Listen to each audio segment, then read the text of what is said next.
네, 법무부 검찰과거사위원회 장자연 사건의 검찰 수사 권고 여부를 포함한 최종 진상조사 결과 발표됐습니다. 이 수사 권고 내용을 놓고 막판까지 이견이 있었다고 하는데 결론 내린 부분에 대해서 얘기를 나눠보도록 하겠습니다.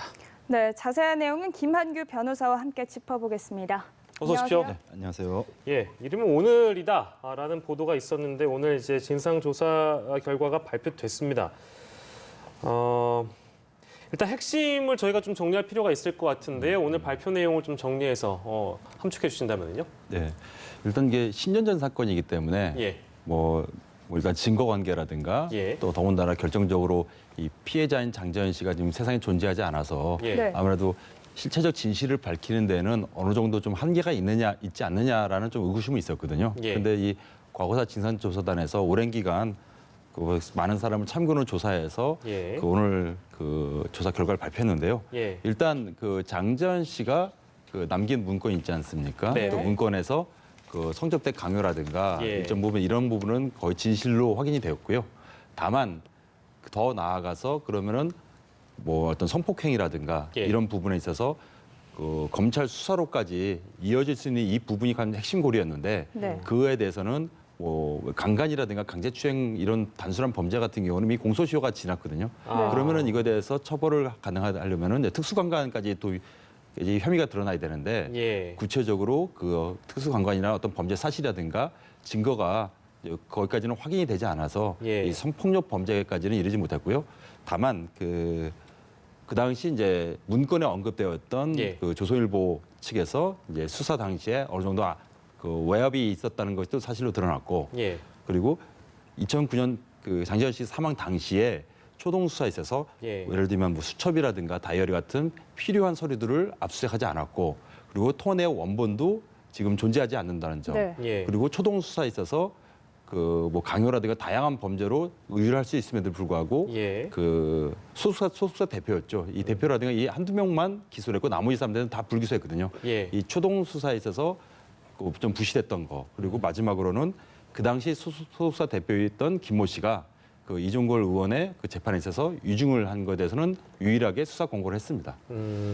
그러면 제가 지금 말씀하신 내용을 간략하게만 정리한다면 그러니까 장자연 리스트의 존재 여부 자체는 뭐 불명확하다라는 결론이고 뭐 증거도 부족하고 공소시효의 한계도 있었기 때문에 이 부분은 일단 이 부분만큼은 어쨌든 더 이상 마무리가 된 거죠. 확정되지 않고 네네. 검찰 내부에서 일단 종료가 되고 다만 만약에 굳이 이제 성과가 있다고 한다면 조선일보의 외압 의혹이나 이런 것들은 사실로 밝혀졌다. 이제 그 부분이 나름의 성과라고 볼 수 있는 건가요? 그러면? 네, 상당히 좀 중요한 성과인 게요. 예. 어떻든 간에 그 연예인의 어떤 성접대 예. 이 사실이 세상에 공개가 되었고 또 실제로 성접대 강요가 있었던 점 그리고 네. 굉장히 연예인의 어떤 불공정한 계약이라든가 이런 것이 세상에 공개되어서 뭐 향후에는 다시 이런 일이 재발되지 않는 어떤 메시지가 될 수 있을 것 같고요. 네. 또 유력 언론사인 조선일보가 예. 그 당시 수사의 외압에 뭐 어느 정도 의혹이 좀 드러난 점 네. 그리고 그 당시 수사가 굉장히 부실했던 점 이런 점이 그래도 드러난 것만 해도 커다란 성과라고 보여집니다. 알겠습니다. 자, 근데 이제 보시는 분에 따라서는 이게 이렇게 그냥 마무리되는 건가? 라는 생각을 하실 분들이 여럿 계실 것 같은데요. 아까 말씀하신 이제 재판에 넘긴 부분들, 기소를 한 부분들을 제외하고는 일단 그러니까 다 사실상 장자연 의혹과 관련된 이 상황은 마무리가 된다라고 보면 되는 겁니까? 네, 적어도 법적으로 예. 그 처벌할 수 있느냐 없느냐 네. 이 부분에 한해서는 거의 마무리된 거고요. 예. 그래도 이 앞서 열거했던 이 초동 수사 잘못이라든가 수사 예. 외압이 있었다든가 이런 부분들에 대해서는 예. 그 진상조사단에서 그 사실로 어느 정도 규명했으니까 이 정도라도 역사적 평가로 남을 좀 가치는 있지 않나 봅니다. 예. 기존에 이제 그 얘기됐던 검찰 과거사위원회 어떤 한계라고 해야 될까요? 수사 권한이라든지 이런 것들이 없기 때문에 기존에 김학의 전 차관과 관련된 사건에 있어서도 역시 마찬가지로 그 과거사위의 한계에 대한 지적이 있었는데 그건 어떻게 바라보세요? 그 과거사 진상조사단이 뭐 굉장히 열심히 수사한 걸로 보여집니다. 왜냐하면 예. 김학의 전 차관 같은 경우 수사 공고를 했는데 실제로도 구속이 되지 않았습니까? 예. 그래서 어느 정도 그 성과는 보였는데요. 예. 근본적으로 이 진상조사단이 수사기관이 아니기 때문에 예. 일체 강제 수사는 할 수 없습니다. 뭐 압수수색을 한다든가 뭐 예. 체포를 한다든가 이런 부분을 할 수 없었거든요. 예, 예. 이건 애당초 첫 단추부터 좀 한계로 나왔던 점이 아닌가 보입니다. 예, 예. 뭐 이번 사건에 있어서 12가지 쟁점으로 정리를 해서 보고서를 제출을 했지 않습니까? 여기 보고서에서 이 장시의 소속사 대표 김모 씨의 위증 혐의도 포함이 된 걸로 알고 있는데 이 부분에 있어서는 좀 어떻게 되는 건가요? 예, 이종골 의원 명예훼손 사건에서 이제 그 당시 대표 김모 씨가 법정에 나가서 이 장전 씨에 대해서 이런 어떤 성접대라든가 이런 부분에 대해서 그 사실이 아닌 부분을 법정에서 그 증인으로 진술을 한 겁니다. 예. 근데 이건 네. 명확한 유증이다라고 진상조사단에서 판단하고 예. 검찰에서 유증죄로 수사를 권고한 겁니다. 예, 알겠습니다. 오늘 조금 전에 이제 이 검찰 과거사위원회가 발표한 내용이었기 때문에 저희가 좀 긴급하게 정리를 해드렸고요. 다시 말씀드립니다만 이 존재 여부, 그러니까 장전 리스트의 존재 여부는 진상규명이 불가능하다 이런 결론인 것이고 일부 이제 수사 미진한 부분들 그리고 조선일보의 수사 외압과 관련된 의혹들은 사실로 밝혀졌다 정도까지만 저희가 정리를 하도록 하겠습니다. 첫 번째 주제로 저희가 만나본 내용이었고요. 화제를 바꿔보도록 하겠습니다. 이 내용도 굉장히 최근 들어서 굉장히 이슈가 되고 있는 부분이긴 네. 한데요.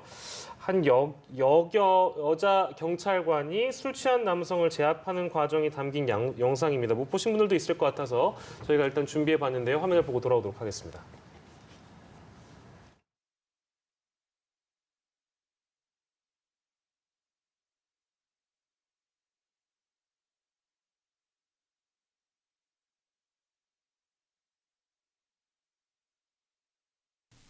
남자분 한번 나와. 빨리 나와. 빨리. 남자분 나오시면 빨리 한바퀴 잡아. 네, 네. 방금 영상을 보셨는데 영상이 논란이 되니까 경찰에서 해명을 했습니다. 좀 더 긴 영상을 공개하면서 방금 보신 건 한 14초 정도의 영상인 걸로 아는데 경찰 쪽에서 또 2분짜리 풀 영상을 공개를 하면서 해명을 했습니다. 그런데 여기서 문제가 여성 경찰에 대한 비판 여론이 일고 있다 이 부분인 것 같은데 좀 어떻게 보시죠? 네. 사실 이 문제가 일종의 이제 여혐로까지 다가서 네. 그 여성 경찰이 너무 무기력한 것 아닌가 이런 비판이 굉장히 지금 많이 일어나고 있거든요. 근데 사실 냉정히 좀 접근을 하면 경찰이 그 흉악범들을 수사할 때 내진 체포 과정에서 네. 남성인 경찰들도 제때 제압을 하지 못하거나 아니면 좀 시간이 좀 장기화 되거나 이런 경우가 종종 있었거든요. 네. 그럴 때 이 남성 경찰이 필요 없다는 여론은 없습니다. 이 흉악범들에 대해서 보다 강력하게 대응할 수 있는 매뉴얼을 좀 새롭게 개발하자 내지는 개선하자. 예를 들면은 뭐 개구라든가 아니면은 뭐 테이저건 있지 않습니까? 네. 이런 걸 좀 더 적극적으로 활용하되 이런 거에 대해서 뭐 과잉됐다고 해서 뭐 징계를 한다거나 이런 부분에 대해서 좀 매뉴얼을 새롭게 만드는 게 어떠냐라는 게 여론이지. 이 사건 같은 경우도 술 취한 사람이 먼저 경찰에 따귀를 때렸거든요. 네. 뺨을 때렸거든요. 그래서 제압을 했습니다. 예. 근데 또 다른 일행이 여성 경찰에 대해서 밀거나 사실 이런 부분은 법률 용어로는 폭행이거든요. 예. 예. 네. 그럼 경찰이 매뉴얼상 화면상으로는 다른 어떤 경찰한테 빨리 이제 구조조치를 요구하고 이제 체포 과정에서 주변에 있는 이제 시민들한테 도움을 요청한 건데요. 네. 이건 지극히 정상적인 접근 방법이고요. 오히려 일종에서는 신체 검사라든가 이런 걸 체력을 더 강화해야 되는 거 아니냐 시험 예. 볼 때 이렇게 말도 하는데 남성이 만약에 흉기를 들고 있다면은 어차피 제압이 안 됩니다. 이런 경우도. 네. 예. 그래서 좀 도구라든가 이런 부분을 좀 공권력이 지금 안 그래도 굉장히 좀 취약한 상황인데 예. 좀 강화하는 쪽으로 그리고 이런 식으로 경찰한테 폭행을 하거나 이렇게 적극적으로 대응하는 이 범죄자들한테는 구속하고 예. 좀 엄중히 공무집행 방향으로 처벌하는 방향으로 가는 것이 예. 좀 맞는 방향이 아닌가 봅니다. 예. 실제 어떤 것을 개선해야 되는지 그런 부분도 이제 함께 짚어주시긴 했는데요. 이 논란에서 그러니까 지금 이 이슈가 떠오르면서 왜 여성 혐오 논란이 이 상황에 불거지는지는 전 사실 잘 이해가 안 됩니다만 이건 어떻게 바라보고 계세요? 최근 몇 년 사이에 예. 특히 이제 남녀 차별 이런 문제라든가 여성 예. 혐오라든가 이런 게 굉장히 좀 부정적으로 사회 확산되고 있는 건 사실입니다. 네. 뭐 채용 문제에 있어서 예. 여성한테 좀 일정 부분 우대를 한다든가 이런 부분이 있는데 예. 이거는 매우 뭐 잘못된 인식이라는 것에 대해서는 사실은 뭐 다툼이 없고요. 특히 이 사건 같은 경우도 굉장히 자극적인 장면을 묘사했거든요. 예. 그러면 이런 사건에서도 여론은 이런 사실 뺨을 때리고 이런 사람들이 나쁜 사람이기 때문에 예. 좀 더 적극적으로 공권력이 강화될 필요 있다. 이런 여론이 가는 게 맞습니다. 또 네. 신체적으로 만약에 물리력이 없다면은 나이 굉장히 많은 50대 이상이라든가 정년이 다 된 남자 경찰들 같은 경우도 사실 퇴출 대상이 되게 되거든요. 예. 근데 그거는 맞지 않는 거 아니겠습니까? 여성 경찰들도 뭐 아동 범죄라든가 여성 범죄라든가 여성 피해자 사건 같은 경우에 매우 필요한 존재이고요, 사실은. 예. 예. 처음에 이제 그 나왔던 영상은 굉장히 짧은 영상인데 경찰이 해명 영상을 공개하면서도 이런 논란이 불거지는 것은 글쎄 이유가 왜라고 봐야 될까요? 만약에 남성 대 남성 경찰이 있는데 남성이 만약에 이렇게 무기력하게 물러났다면은 네. 그래도 그거, 역시 예, 예. 그렇게 나오지 않았어요. 이거는 사실 그 사회에 만연돼 있는 예. 네. 그 어떤 성차별 의식이라든가 여혐 여론인데 이 부분이 하나의 또 사례로 나온 것이 아닌가 봅니다. 예, 알겠습니다. 이 논란이 지금 인터넷과 온라인상에서는 굉장히 불거지고 있는 주제이기 때문에 뭐 영상은 뭐 다들 많은 분들이 보셨을 것 같아서 해명 동영상도 함께 보시면 좋을 것 같습니다. 이제 단편적인 이 10몇 초짜리 영상만 보신 분들에서는 오해 소지가 있다라는 측면이 이제 경찰이 강조했는데 그럼에도 불구하고 이제 이 논란이 확대가 되고 있고 이 상황은 좀 당분간 이어질 것 같은데요.